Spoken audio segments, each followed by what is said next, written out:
أعوذ بالله من الشيطان الرجيم. بسم الله الرحمن الرحيم. استغفر لهم أو لا تستغفر لهم إن تستغفر لهم 70 مرة فلن يغفر الله لهم ذلك بأنهم كفروا بالله ورسوله والله لا يهدي القوم الفاسقين. صدق اللہ العلی العظیم. برادران اسلام، دو چیزوں سے باشعور اہل ایمان اللہ تبارک و تعالیٰ سے پناہ مانگا کرتے ہیں. ایک اس چیز سے پناہ مانگا کرتے ہیں کہ اللہ تبارک و تعالیٰ نفاق اور منافقت سے محفوظ رکھے، اور دوسری چیز جس کے بارے میں باشعور اہل ایمان دعا کرتے ہیں، اللہ تعالیٰ سوء خاتمہ سے بچائے. کہ انسان ساری زندگی اچھے اعمال کرتا رہتا ہے، لیکن آخر وقت میں کوئی ایسی کیفیت بنتی ہے جب انسان معصیت و نافرمانی کی حالت میں ہو اور اس پر موت آ جائے، تو یہ کھٹکا ہر وقت ہر انسان کے ساتھ لگا ہوا ہے. کہ آپ جانتے ہیں کہ ہم صبح سے لے کر شام تک ہر وقت تو نیکی کی حالت میں نہیں ہوتے. کبھی ہم غصے کی حالت میں ہوتے ہیں، کبھی ہم گناہ کی حالت میں ہوتے ہیں. تو ایسی حالت میں اللہ تبارک و تعالیٰ موت نہ دے، یہ دعا بھی ہر اہل ایمان اپنے لیے کیا کرتا ہے. اور پھر یہ دعا بھی انسان کو اپنے رب سے کرنی چاہیے کہ خدا اس مقام پر انسان اور مسلمان کو کھڑا نہ کرے جب وہ دعا کے لیے ہاتھ اٹھائے اور اللہ تبارک و تعالیٰ اس کی دعا کو قبول نہ کرے. جی، یہ بھی بڑی قابل رشک صورتحال نہیں ہے، انتہائی ناپسندیدہ صورتحال. اور یہ صورتحال تو انتہائی ناپسندیدہ ہے کہ جب خدا کا رسول کسی کے لیے دعا کرے اور اللہ تبارک و تعالیٰ فرما دے کہ اے نبی آپ ایک بار دعا کریں یا آپ 70 بار مغفرت کی دعا کریں، اللہ تبارک و تعالیٰ نہیں بخشے، اللہ تعالیٰ معاف کرے. قرآن مجید کے سخت ترین آیات میں سے ایک آیت یہ بھی ہے، ایک اس سے پہلے بیان ہوئی، جس میں کہا گیا تھا کہ منافقین جو ہیں یہ جہنم کے نچلے درجے میں ہوں. اور یہ آیت انتہائی سخت ترین آیت ہے کہ اللہ کے رسول صلی اللہ علیہ وسلم کو اللہ پاک نے قرآن حکیم میں کہہ دیا کہ استغفر لہم، آپ ان کے لیے مغفرت کی دعا کریں، او لا تستغفر لہم، یا ان کے لیے مغفرت کی دعا نہ کریں. آپ ان کے لیے استغفار کریں یا آپ ان کے لیے استغفار نہ کریں. اللہ تبارک و تعالیٰ کا فیصلہ یہ ہے، بلکہ کہا گیا ان تستغفر لہم 70 مرہ، اگر آپ ان کے لیے 70 مرتبہ بھی مغفرت کی دعا کریں تو اللہ تبارک و تعالیٰ کیا فلن یغفر اللہ لہم، اللہ پاک ان کو معاف نہیں کرے. یہ ساری تقریر آپ سن رہے ہیں منافقین ہو رہی، اور اس کا تو پس منظر بھی بڑا خوفناک ہے کہ عبداللہ بن ابی جو منافقین کا سردار تھا، جب وہ مر گیا تو اس کا بیٹا جو مخلص صحابی تھا، اس کا نام بھی حضرت عبداللہ تھا. باپ تو پھر باپ ہوتا ہے، جیسا بھی وہ باپ ہوتا ہے. جب وہ مر گیا تو جناب عبداللہ کو اس بات کی فکر لاحق ہوئی کہ میرے باپ نے تو ساری زندگی اللہ کے رسول کی مخالفت کی ہے، غداری کی ہے، اب یہ مر گیا ہے تو میں اللہ تعالیٰ کے رسول سے جا کر دعا عرض کیوں نہ کروں، درخواست کیوں نہ کروں کہ وہ ان کے لیے مغفرت کی دعا کریں.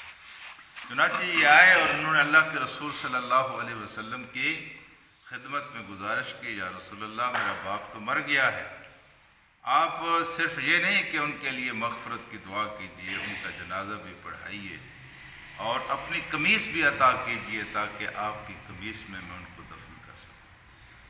تو حضور کریم صلی اللہ علیہ وآلہ وسلم کی طبیعت میں اور آپ کی شخصیت پر رحمت کا بہت غلبہ تھا. جی، چنانچہ حضور کریم صلی اللہ علیہ وآلہ وسلم نے اپنی قمیص بھی عطا کر دی، اور حضور کریم صلی اللہ علیہ وسلم ان کا جنازہ پڑھانے کے لیے بھی نکلے۔ جب وہ نکلے تو حضرت عمر آ گئے، اور حضرت عمر نے رسول کریم صلی اللہ علیہ وسلم کی چادر کو پکڑ لیا، فجذبہ، آپ نے پکڑ لیا ان کی چادر، یا رسول اللہ آپ ان کا جنازہ پڑھائیں۔ پھر ایک ایک ان کی حرکت اور ایک ایک ان کا کلمہ کفر ان کو بیان کیا، یہ اس وقت انہوں نے یہ کیا، اس وقت انہوں نے یہ کہا، آپ ان کا جنازہ پڑھیں۔ ساری باتیں حضرت عمر آپ کی چادر کو پکڑ کر یہ کہتے رہے، اور قربان جائیے کہ اللہ کے رسول حضرت عمر کی باتوں کو سن کر ہنستے رہے، آپ ان کی باتوں کو سن کر مسکراتے رہے، ہیں جی۔ اور پھر آپ نے جب حضرت عمر نے اپنی گفتگو ختم کی تو آپ نے فرمایا، عمر تم نے قرآن کی جس آیت کا حوالہ دے کر مجھے روکا ہے، اس میں اللہ تعالیٰ نے مجھے اس بات کا اختیار دیا ہے نا، میں ان کے لیے مغفرت کی دعا کروں یا میں ان کے لیے مغفرت کی دعا نہ کروں، اللہ نے اختیار دیا ہے، تو میں اس اختیار کو استعمال کرتے ہوئے ان کے لیے مغفرت کی دعا کروں۔ اور پھر ارشاد فرمایا کہ اللہ تعالیٰ نے کہا ہے نا 70 مرتبہ میں مغفرت کی دعا کروں تو پھر معاف نہیں کریں گے، چلو میں 70 مرتبہ سے بڑھ کر ان کے لیے مغفرت کی دعا کروں۔ یہ ہے آپ کا رسول جس کے ہم امتی ہیں، یہ ہے ان کا عفو و درگزر، یہ ہے ان کی مہربانی اور محبت، یہ ہے ان کی رحمت کا عالم، یعنی ساری زندگی جس نے غداری کی ہے اور منافقت کی ہے۔ اور ایک روایت میں یہ آتا ہے کہ حضور کریم صلی اللہ علیہ وآلہ وسلم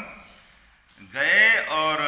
قبر میں اس وقت عبداللہ بن ابی کو رکھا جا چکا تھا، آپ نے کہا کہ ان کی میت کو نکالو، اور حضور کریم صلی اللہ علیہ وسلم نے ان کی میت کو نکالا، بخاری شریف کی حدیث ہے، تو آپ نے ان کی میت کو اپنے گھٹنوں کے اوپر رکھ کر اپنا لعاب دہن ان کے منہ میں ڈالا۔ اس حد تک محمد رسول اللہ صلی اللہ علیہ وسلم شفقت اور مہربانی اپنے دشمنوں کے ساتھ ساری زندگی میں۔ اللہ پاک نے کیا ارشاد فرمایا ہے کہ اللہ پاک ان کو معاف نہیں کرے گا، چاہے آپ 70 مرتبہ بھی ان کے لیے دعا کریں، اللہ تعالیٰ فلا یغفر اللہ تعالیٰ ان کو معاف نہیں کرے گا۔ کیوں معاف نہیں کرے گا؟ ذالک بانہم کفروا باللہ ورسولہ،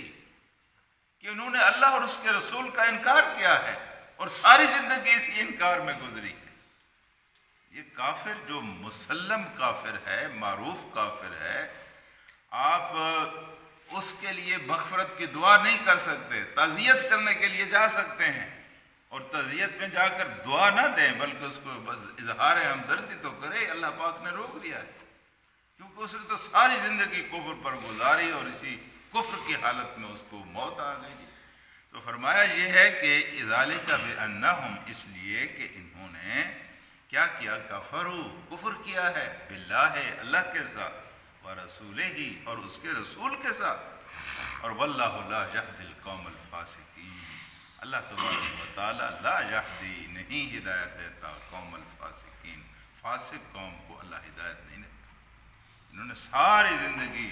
فسق کی صورت میں گزاری ہے، اس لیے اللہ تبارک و تعالی نے ان کو ہدایت سے محروم کر دیا۔ اور ہدایت اور مغفرت کا آپس میں بڑا گہرا تعلق ہے، جس کو زندگی میں ہدایت نہیں ملتی، مرنے کے بعد اس کو مغفرت نہیں ملتی، جی۔ ہدایت پہلا سرا ہے اور مغفرت اس کا آخری سرا ہے۔ سیدھے راستے پر چلنے کی جسے توفیق ہوتی ہے وہی جنت کی آخری منزل تک پہنچتا ہے۔ تو فسق تو میں نے گزارش کی ہے، فسق اس کیفیت کو کہتے ہیں